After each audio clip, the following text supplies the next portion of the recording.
بسم اللہ الرحمن الرحیم رب اشرح لی صدری ویسر لی امری واحلل عقدۃ من لسانی یفقہوا قولی احمدک اللہم یا مجیب کل سائل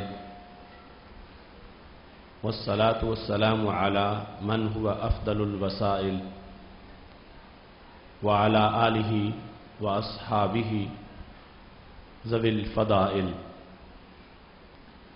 اما بعد فاعوذ باللہ من الشیطان الرجیم بسم اللہ الرحمن الرحیم قل یا اہل الکتاب لستم علی شیء حتی تقیموا التوراۃ والانجیل وما انزل الیکم من ربکم صدق اللہ العظیم وصدق رسوله النبی الکریم الامین ان اللہ وملائکتہ یصلون علی النبی یا ایہا الذین آمنوا صلوا علیہ وسلموا تسلیما الصلاۃ والسلام علیک یا سیدی یا رسول اللہ وعلی آلک واصحابک یا حبیب اللہ مولاي صل وسلم دائما ابدا علی حبیبک خیر الخلق کلہم منزہ عن شریک فی محاسنہ فجوہر الحسن فیہ غیر منقاسم محمد تاج رسل اللہ قاطبۃ محمد صادق الاقوال والکلم محمد ذکرہ روح لانفسنا محمد شکرہ فرد علی الامم رب صلی وسلم دائما ابدا علی حبیبک خیر الخلق کلہم۔ اللہ تبارک و تعالی جل جلالہ وعم نوالہ واتم برہانہ وعظم شانہ وجل ذکرہ وعز اسمہ کی حمد و ثنا اور حضور سرور کائنات مفخر موجودات زینت بزم کائنات دستگیر جہاں غم گسار زماں سید سرواراں حامی بے قسم قائد المرسلین خاتم النبیین احمد مجتبی جناب محمد مصطفیٰ صلی اللہ علیہ وآلہ واصحابہ وبارک وسلم کے دربار گہر بار میں ہدیہ درود السلام عرض کرنے کے بعد نہایت ہی معزز و محتشم علماء کرام وارثان منبر و محراب ارباب فکر و دانش اور معزز و محتشم حضرات و خواتین، رب ذوالجلال کے فضل اور توفیق سے ادارہ صراط مستقیم کے زیر اہتمام 18ویں سالانہ فہم دین کورس میں ماہ رمضان المبارک کے نور بھرے لمحات میں آج ہماری گفتگو کا موضوع ہے قرآن اور مسلمان کا باہمی تعلق۔ میری دعا ہے خالق کائنات جل جلالہ ہم سب کو قرآن و سنت کا فہم عطا فرمائے اور قرآن و سنت کے ابلاغ و تبلیغ اور اس پر عمل کرنے کی توفیق عطا فرمائے۔ رب ذوالجلال کا کروڑوں بار شکر ہے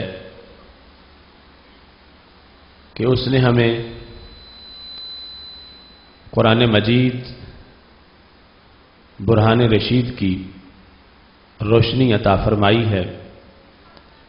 رب ذوالجلال کی طرف سے اتنا کرم کسی امت پہ نہیں ہوا جتنا کرم اس نے اس امت پہ فرمایا ہے۔ سید عالم نور مجسم شفیع معظم صلی اللہ علیہ وسلم ارشاد فرماتے ہیں ان اللہ تعالی قرأ طٰہٰ و یاسین قبل ان یخلق السماوات والارض ب1000 عام کہ رب ذوالجلال نے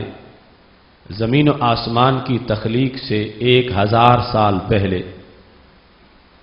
طٰہٰ اور یاسین کی خود تلاوت کی۔ نہ زمین تھی نہ اس کے مکین تھے، ان میں سے کچھ بھی نہیں تھا۔ رب ذوالجلال قرآن پڑھ رہا تھا اور فرشتے قرآن سن رہے تھے۔ لما سمعت ملائکۃ القرآن، جب فرشتوں نے قرآن سنا،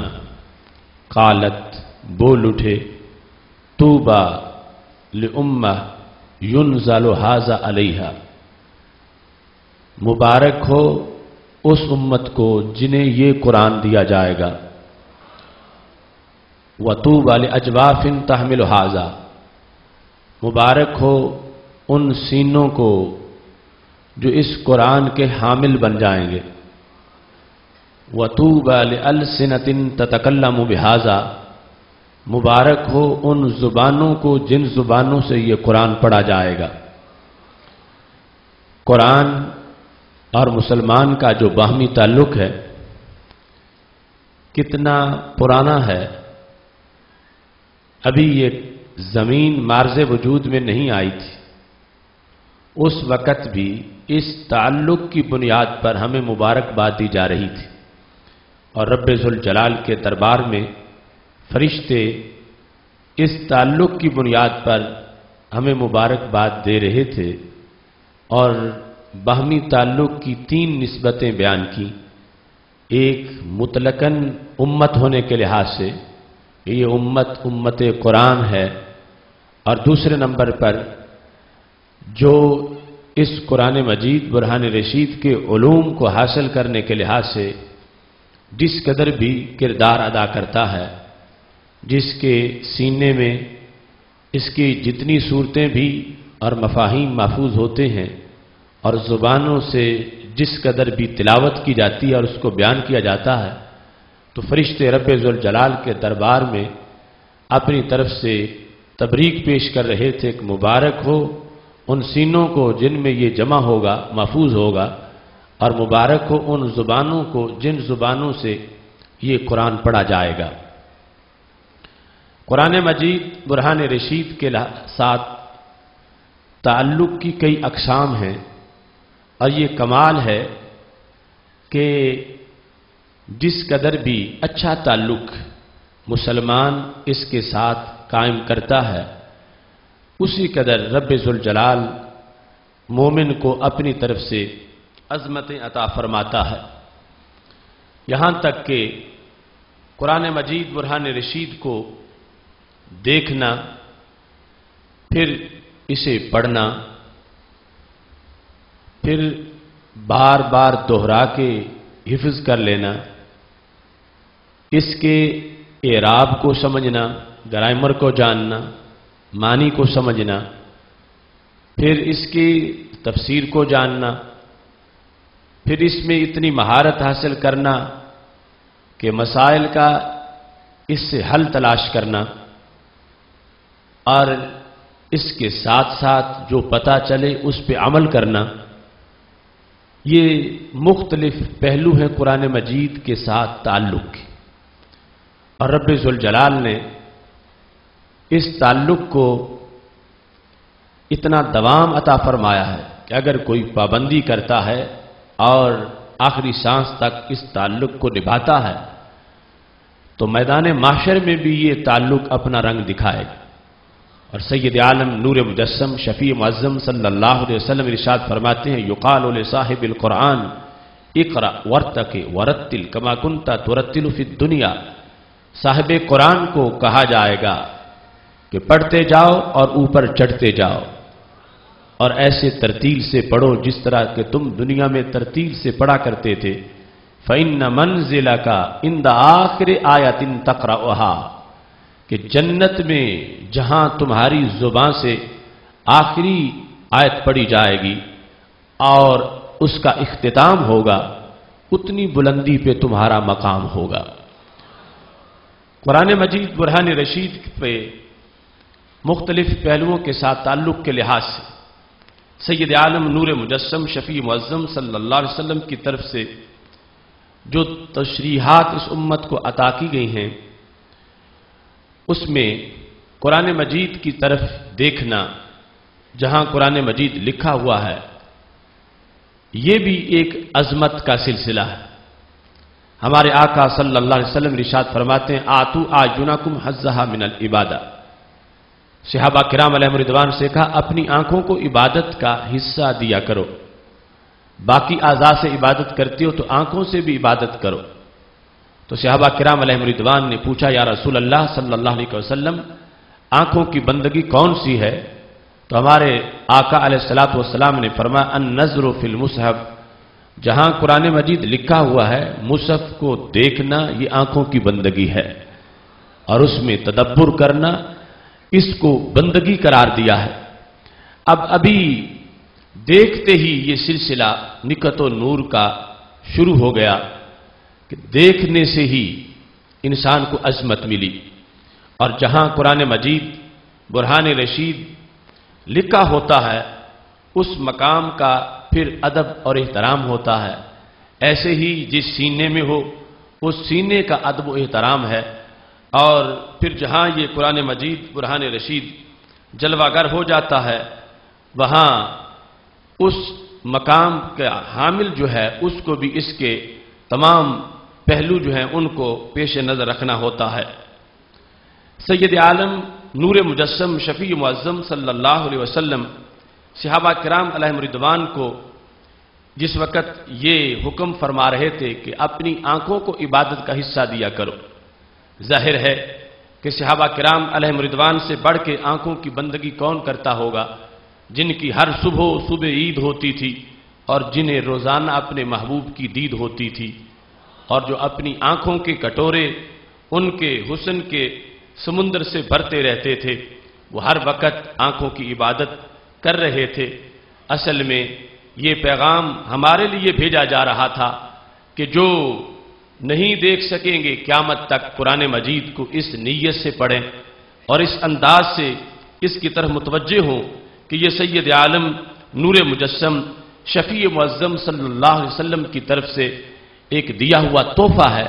آپ کے مقدس دل پہ اترا ہوا یہ قرآن، اور اس دل کا یہ فیض ہے جو ہمارے سینوں تک آگے پہنچ رہا ہے۔ تو جو بھی اس تصور کو بیدار رکھے گا تو صدیوں کے فاصلے سمٹ جائیں گے، اور اسے محسوس ہوگا کہ نبی اکرم نور مجسم شفیع معظم صلی اللہ علیہ وسلم کے دربار میں بیٹھا ہوں اور قرآن مجید کے ذریعے سے مجھے سرکار کا قرب میسر ہوتا جا رہا ہے۔ قرآن مجید برہان رشید جہاں لکھا ہے اس کے ادب و احترام کے لحاظ سے اس چیز کو بھی ذہن میں رکھنا چاہیے۔ سیر اعلام نبلاء میں یہ ذکر ہے کہ حضرت بشر حافی رحمہ اللہ تعالی جو بہت بڑے محدث بھی ہوئے اور پھر صوفیاء کے سالار بھی ہوئے، ان کی زندگی میں جو انقلاب آیا اور وہ راہ حق کی طرف جو متوجہ ہوئے تو وہ قرآن مجید کے ادب کا پہلو تھا اور قرآن مجید برہان رشید کے احترام کا معاملہ تھا۔ ان کے حالات زندگی میں سیر اعلام نبلاء کے اندر اور دیگر ماخذ میں یہ لکھا ہوا ہے کہ وہ گزر رہے تھے اور اصابہ فی طریق ہی ورقتن، راستے میں انہوں نے ایک ورق دیکھا، مکتوباً فیہا اسم اللہ، اس میں اللہ کا نام لکھا ہوا تھا۔ آپ نے جس وقت دیکھا،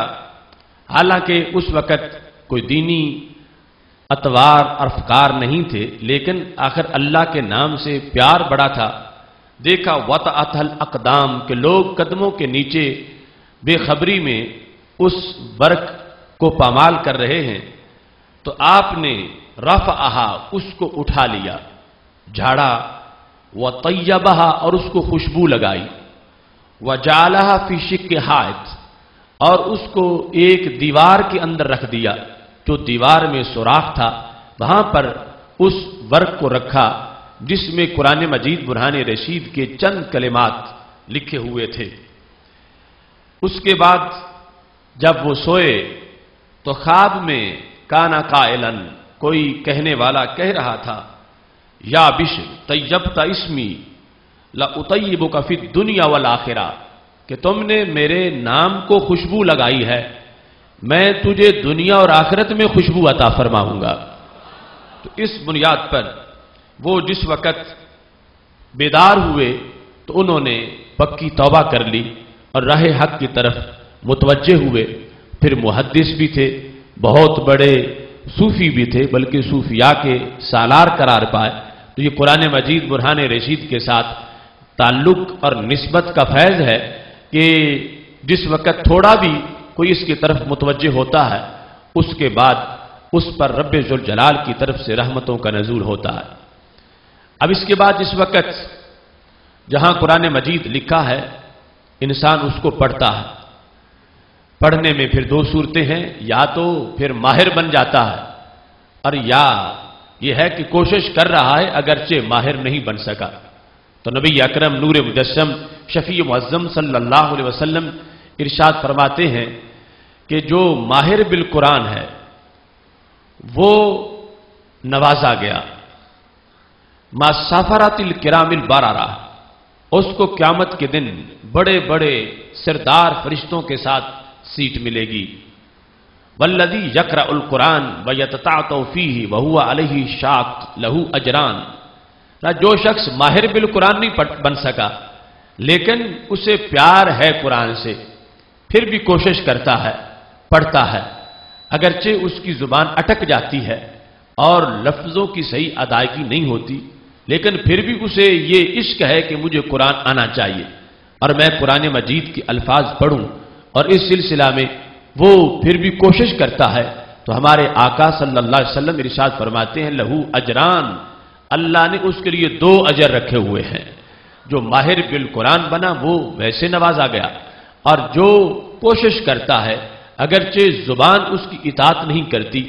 عمر بڑی ہو جانے کی وجہ سے یا کسی اور وجہ سے اس کی زبان اٹک جاتی ہے، تو قرآن نے اسے بھی محروم نہیں رکھا۔ قرآن مجید کے ساتھ جو اس مسلمان کا تعلق ہے عشق اور شوق والا، اس کی وجہ سے وہ بھی نوازا جاتا ہے۔ اس کے لیے 2 اجر ہیں، ایک اجر اس کے پڑھنے کا ہے اور دوسرا اجر اس کی مشقت کا ہے، وہ بھی قرآن مجید برہان رشید سے دوہرا اجر پانے والا ہے۔ قرآن مجید برہان رشید کے الفاظ کی ادائیگی اور پھر اس کے اعراب کے لحاظ سے جو انسان کوشش کرتا ہے اس کو ایک علیحدہ اجر ملتا ہے، اور رب ذوالجلال اپنی طرف سے اسے مالا مال فرماتا ہے۔ اس سلسلہ میں حضرت سیدنا عمر رضی اللہ تعالی عنہ سے یہ مروی ہے، وہ ارشاد فرماتے ہیں من قرأ القرآن فآربہ کان لہ عند اللہ اجر شہید، کہ جو شخص قرآن پڑھتا ہے اور وہ قرآن مجید کے اعراب کو بھی جانتا ہے کہ جہاں پیش ہے تو پیش کیوں ہے، زبر ہے تو زبر کیوں ہے، زیر ہے تو زیر کیوں ہے، گرامر جانتا ہے، اور اعراب کا ایک معنی اس کا اظہار بھی ہے، یعنی اس کے معنی کو جانتا ہے، مطلب اور مراد کو جانتا ہے، اس کا پڑھنا عام انسان کے پڑھنے سے زیادہ ویلیو والا ہے۔ یعنی اللہ کے نزدیک اس کو اجر کتنا ملے گا کہ نبی اکرم نور مجسم شفیع معظم صلی اللہ علیہ وسلم کے عظیم صحابی حضرت سیدنا عمر رضی اللہ تعالیٰ عنہ کہتے ہیں اس انسان کو قرآن پڑھنے پر رب ذوالجلال شہید جتنا اجر عطا فرمائے گا۔ اس کے ساتھ جس وقت قرآن مجید برہان رشید کے معنی مفاہیم کے ساتھ ساتھ ایک انسان اس کو لذت کے حصول کے لیے پڑھتا ہے تو یہ ایک مستقل شعبہ ہے۔ چونکہ قرآن مجید برہان رشید کے بارے میں جس وقت ہم یہ تصور کریں کہ یہ رب کا کلام ہے، صفت قدیم ہے، اور دنیا میں ہم دیکھتے ہیں کہ فلاں بندے کا اتنا علم ہے، اس کا کلام کیسا لذیذ ہوگا، فلاں فصیح متکلم ہے، اس کی بات کتنی میٹھی ہوگی، تو جب ہم یہ دیکھتے ہیں کہ یہ رب کا کلام ہے اور رب ذوالجلال کی گفتگو ہے، اس سے بڑھ کے کسی اور چیز میں مٹھاس نہیں ہو سکتی اور اس سے بڑھ کے کسی اور چیز میں لذت نہیں ہو سکتی۔ اس بنیاد پر مومن کی شان ہے کہ وہ لذت کے حصول کے لیے قرآن مجید برہان رشید کی تلاوت کرتا ہے۔ اس کے اندر چاشنی ہے، اس کے اندر روشنی ہے، یہ پڑھا جا رہا ہو تو گھر پہ فرشتوں کا نزول ہوتا ہے۔ صحابہ کرام علیہم رضوان نے ایسے مناظر دیکھے، نور کا سائبان گھر کے اوپر نظر آیا، اور جس وقت ایک انسان اپنے دل سے اس کی طرف متوجہ ہوتا ہے، یقیناً اس کو ایسی چاشنی محسوس ہوتی ہے جو کسی اور امر کے اندر اس کو محسوس نہیں ہوتی۔ اس سلسلہ میں حضرت لبید جو کہ بہت بڑے شاعر تھے عہد جاہلیت کے، پھر انہوں نے دور اسلام پایا اور اسلام قبول کیا اور پھر پکے مسلمان ہوئے۔ لبید عہد جاہلیت کے ایسے شاعر تھے کہ جو شعر لکھتے تھے اور لوگ ان کے شعروں کو سن کے راتیں گزار دیتے تھے۔ اتنا ان کا کلام عربی ادب میں، اتنا ان کا اونچا مقام، اور ان کے شعروں کے اندر اس وقت اتنی چاشنی کہ ان کی شاعری سننے کے لیے لوگ محفلوں کا انعقاد کرتے تھے۔ وہ لبید جس وقت مسلمان ہو گئے، اور پھر حضرت فاروق اعظم رضی اللہ تعالی عنہ کے عہد میں حضرت فاروق اعظم رضی اللہ تعالی عنہ نے حضرت لبید سے ایک دن ایک فرمائش کی اور کہا، حضرت لبید سے حضرت عمر رضی اللہ تعالی عنہ نے کہ تم اپنا کلام سناؤ، چونکہ کلام شاعر با زبان شاعر۔ آپ نے کہا کہ تمہارا کلام لوگ پڑھتے ہیں، سنتے ہیں، یعنی جاہلیت کے اندر ایسا ہوتا رہا۔ آج میں چاہتا ہوں کہ آپ اپنا وہ مشہور عربی کلام مجھے سنائیں۔ تو حضرت لبید بن ربیعہ نے جب یہ بات سنی تو انہوں نے کہا چلو ٹھیک ہے میں سناتا ہوں۔ تو انہوں نے کہا اعوذ باللہ من الشیطان الرجیم بسم اللہ الرحمن الرحیم الف لام میم ذالک الکتاب لا ریب فیہ۔ جب حضرت لبید نے سورہ بقرہ کی تلاوت شروع کر دی تو امیر المومنین سیدنا عمر رضی اللہ تعالی عنہ نے کہا کہ میں نے آپ سے کہا کہ اپنا کلام سناؤ جو تمہاری شاعری ہے، اور تم نے قرآن مجید برہان رشید کی تلاوت شروع کر دی۔ شاید تم میری بات کو سمجھے نہیں ہو،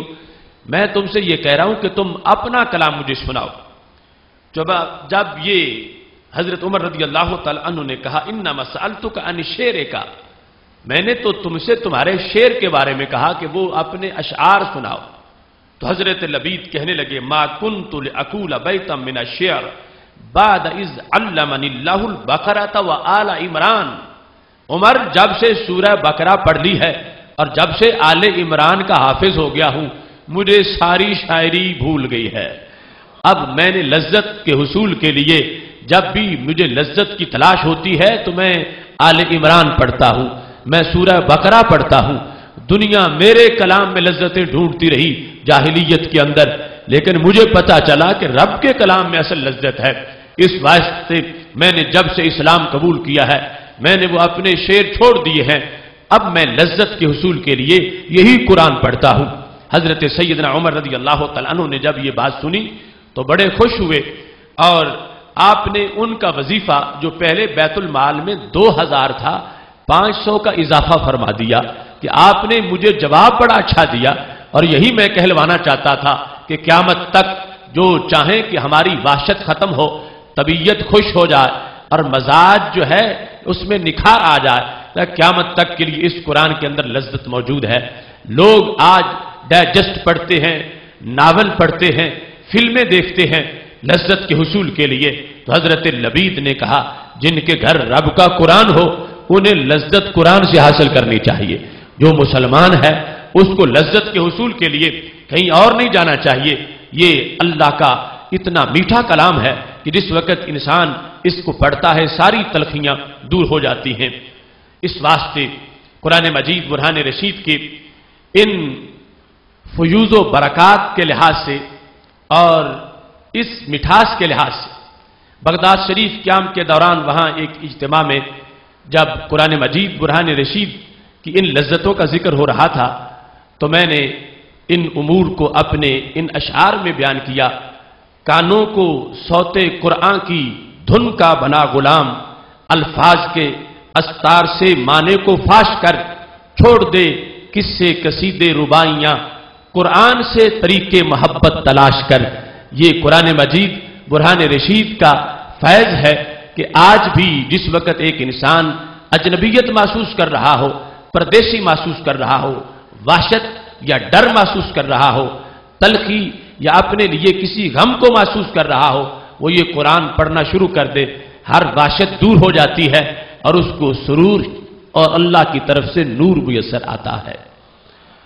قرآن مجید برہان رشید کے ساتھ تعلق کے لحاظ سے اس کو تجوید و ترتیل سے پڑھنے میں جو عظمت اور فضیلت ہے، تو اس کے معنی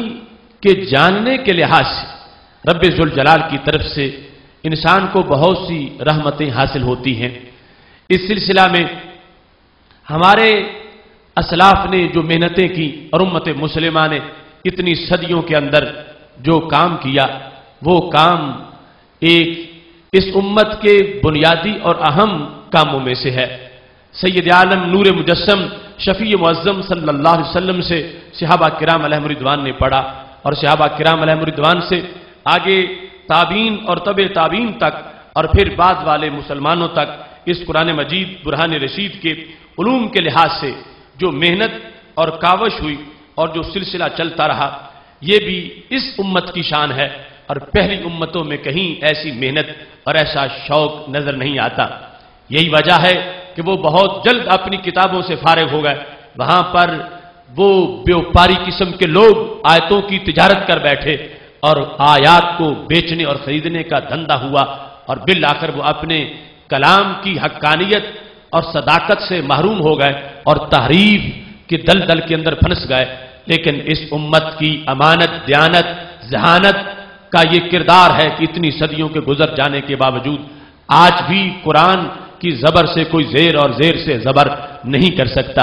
اسی طرح اپنی اصلی شکل میں موجود ہے، اور صرف لفظی موجود نہیں، لفظ کی ادائیگی کا علم بھی موجود ہے، صرف لفظی موجود نہیں، لفظ کے اعراب کا علم بھی موجود ہے، اور صرف لفظی موجود نہیں، لفظ کے معنی اور مفاہیم کے لحاظ سے مستقل علم بھی موجود ہے۔ اس واسطے قرآن مجید برہان رشید کے علوم کی خدمت کے لحاظ سے اس امت کا ایک ایسا سلسلہ ہے کہ ایک ایک شخص کی محنت اس کو دیکھتے ہیں۔ آج ہمارے پاس لائبریریاں بھری ہوئی ہیں اور کئی جلدوں کے اندر تفاسیر موجود ہیں۔ یہ آج پڑھنا آسان ہے، لکھنا آسان ہے، گھر سے چل کے چند قدموں پر کسی کتب خانہ یا لائبریری میں پہنچ جانا، یا کسی درس قرآن یا درس حدیث کی محفل میں بیٹھ جانا، یہ آسان ہے۔ لیکن ان لوگوں کی کاوش دیکھو، جگر کلیجہ ان کا بھی تھا، ایک ایک آیت کے لیے ہزار ہزار میل کا سفر کیا، کئی سالوں تک انہوں نے محنت کی اور پھر جا کے مفاہیم اکٹھے کیے۔ آج ہمارے لیے سعادت ہے کہ وہ پکی پکائی سوغات ہمارے لیے موجود ہے، لیکن ہمیں سلام کرنا چاہیے اس روشن کردار کو، کتنی پلکوں سے نمی مانگ کے لائی ہوگی، پیاس تب پھول کی شبنم نے بجھائی ہوگی۔ وہ ہمارے اسلاف، ان کی محنت اور یہ اس امت کا کردار ہے کہ جس میں ہمیں ہر مرحلہ کے اندر نور اور تجلی نظر آتی ہے۔ اس سلسلہ میں حضرت علی رضی اللہ تعالیٰ عنہ جو مدینۃ العلم کے باب ہیں، ان کا شوق دیکھیے، اور علم اور معرفت کے لحاظ سے جو نسبت ہے، اس کی عظمت کا بیان دیکھیے۔ حضرت علی رضی اللہ تعالیٰ عنہ جب بھی حضرت جابر کا ذکر کرتے تھے، جابر بن عبداللہ رضی اللہ تعالیٰ عنہ کا، تو وصفہ بالعلم، ان کا نام لے کر کہتے تھے کیا علم دیا ہے رب نے حضرت جابر کو، بڑے کمال درجے کے عالم ہیں۔ جب بھی ذکر کرتے تھے تو نام کے ساتھ ان کی شان بھی بیان کرتے تھے۔ تو ایک دن کچھ لوگوں نے کہا تصف جابرم بالعلم وانت انت، کوئی مرید تھا کہنے لگا جو علم تو فدا کا علی، میں آپ پہ قربان کر دیا جاؤں، تصف جابرم بالعلم، جب بھی تم حضرت جابر کا ذکر کرتے ہو تو ان کی بڑی علمی شان بھی بیان کرتے ہو، تو کیا ضرورت ہے تمہیں حضرت جابر کے علم کے ذکر کی؟ وانت انت، حالانکہ تم ہو، تم تو علی ہو، تم کسی اور کا نام لے کر ان کے علم کا تذکرہ کیوں کرتے ہو؟ قرطبی میں تفصیل کے ساتھ لکھا ہے، حضرت علی رضی اللہ تعالی عنہ نے کہا میں اس لیے ذکر کرتا ہوں، انہ کان یعرف تفسیر قولہ تعالی ان الذی فرض علیک القرآن لرادک الی معاد، میں اس لیے ان کے علم کو سلام کرتا ہوں اور ان کا تذکرہ کرتا ہوں کہ انہیں اس آیت کی ان الذی فرض علیک القرآن لرادک الی معاد، اس کی انہیں تفسیر آتی ہے۔ مجھے تلاش تھی کہ میری زندگی کا مقصد تھا کہ مجھے پتہ ہونا چاہیے کہ ہر آیت اتری تو کس بارے میں اتری، کس موقع پہ اتری، کس شخص کے بارے میں اتری۔ یہ میرا شوق تھا اور میں اسے حاصل کرتا رہا۔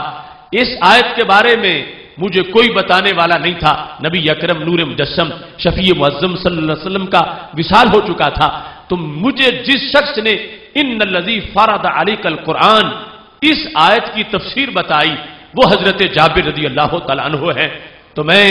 ان کے اس احسان پر کہ وہ اس آیت میں میرے استاد ہیں اور پھر وہ تفسیر انہوں نے بتائی ہے جو مجھے کہیں سے نہیں ملی، تو میں جب بھی نام لیتا ہوں ان کا ادب کرتا ہوں، احترام کرتا ہوں، ان کی شان بیان کرتا ہوں کہ انہوں نے مجھے علم کا ایک شعبہ عطا فرمایا ہے۔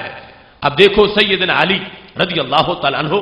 باقی کہنے والا کہتا انت تم تو پھر تم ہو، کمی کوئی نہیں، اور تم ان کا نام لیتے ہو اور پھر اتنی شان بیان کرتے ہو۔ تو حضرت علی رضی اللہ تعالیٰ عنہ نے کہا کہ وہ اس آیت کی تفسیر جانتے ہیں، اس واسطے میں ان کا ادب و احترام کرتا ہوں اور ان کے علمی مقام کو بیان کرتا ہوں۔ اب اس آیت کا ترجمہ ہے ان الذی فرض علیک القرآن لرادک الی معاد۔ اللہ تعالیٰ ارشاد فرماتا ہے بے شک وہ ذات میرے محبوب جس نے آپ پر قرآن نازل کیا، فرض یعنی فرض بمانا یہاں پر نزول ہے، جس نے آپ پر قرآن کو نازل کیا، لرادک الی معاد، وہ تمہیں ضرور معاد تک لے جائے گا۔ معاد، اب اس میں جو لفظ معاد ہے اس کے لحاظ سے تفسیر بیان کرتے تھے حضرت جابر رضی اللہ تعالیٰ عنہ کہ معاد کا معنی کیا ہے،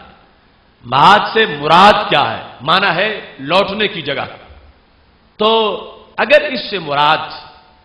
مبدا و معاد کے لحاظ سے جو ہمارا عقیدہ ہے کہ حشر بپا ہوگا اور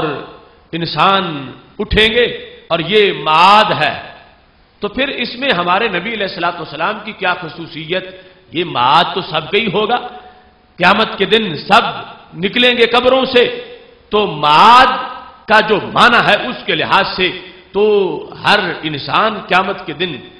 عود اس کا ہوگا، وہ لوٹے گا، پھر آ جائے گا۔ تو اس سے جو خصوصیت رب بتانا چاہتا ہے وہ سمجھ نہیں آتی کہ اللہ ذکر کرتا ہے کہ محبوب جس نے آپ پہ قرآن نازل کیا وہ آپ کو معاد کی طرف بھی لے جائے گا۔ تو قرآن کے نزول کا حوالہ دے کر کوئی بات خاص کر کی جا رہی ہے اور لفظ سے پتہ چلتا ہے یہ تو ہر ایک کا ہی معاد ہوگا اور ہر ایک ہی میدان معاشر میں اٹھے گا۔ تو حضرت علی رضی اللہ تعالیٰ عنہ کہتے ہیں کہ حضرت جابر اس کی تفسیر بیان کرتے تھے، اس واسطے میں ان کی عظمت کو مانتا ہوں اور میں سلام کرتا ہوں۔ کیوں؟ معاد جو ہے اس سے مراد یہاں پر میدان معاشر نہیں ہے، معاد سے مراد یہاں پہ مکہ شریف ہے۔ اور یہ اس وقت آیت اتری جب نبی اکرم نور مجسم شفیع معظم صلی اللہ علیہ وسلم ہجرت کر کے مکہ شریف سے نکلے، اور مکہ شریف کو چھوڑنا کوئی آسان بات نہیں تھی۔ پلٹ پلٹ کے دیکھا مکہ شریف کو، ما اطیبا کے من بلدۃ احبا کے الیہ لولا ان قومی اخرجونی من کے ما سکنت غیرہ کے۔ یہ سرکار رات سناٹوں میں تنہائی میں بھی دیکھ دیکھ کے مکہ شریف کو کہہ رہے تھے، اے مکہ تو کتنا میٹھا شہر ہے اور تو میرا کتنا محبوب شہر ہے، اگر مجھے یہ قوم یہاں سے نکلنے پر مجبور نہ کر دیتی، جو بالآخر پھر رب کا حکم آ گیا، تو میں کبھی بھی تمہارے سوا اپنا مسکن نہ بناتا، کیونکہ اس وقت ابھی مدینہ تو مدینہ شریف بنا نہیں تھا اور ساری محبتوں کا محور مکہ شریف تھا۔ اس کے بعد پھر ڈبل محبت مدینہ شریف کی مانگی اور مدینہ شریف کی محبت کی دعائیں امت کے لیے کی۔ یہ وقت پہلا تھا اور کہا تو میرا کتنا میٹھا شہر ہے۔ اب نکلے تو پھر آگے رستے کے اندر جب مکہ شریف سے کافی دوری ہو گئی تو مدینہ شریف سے ابھی کوئی وہ دل میں محبت خاص جو بعد میں آئی وہ نہیں تھی، پہلے کی طرف جو خیال مکہ شریف کی طرف جو مولد بھی تھا، مسکن بھی تھا، جس میں کعبہ بھی اور سارے بچپن کے شواہد بھی تھے، وہاں سوچ بار بار جب مکہ شریف کی آ رہی تھی تو اس موقع پر رب ذوالجلال نے جبریل علیہ السلام کو بھیجا کہ جاؤ میرے محبوب کو یہ آیت سناؤ،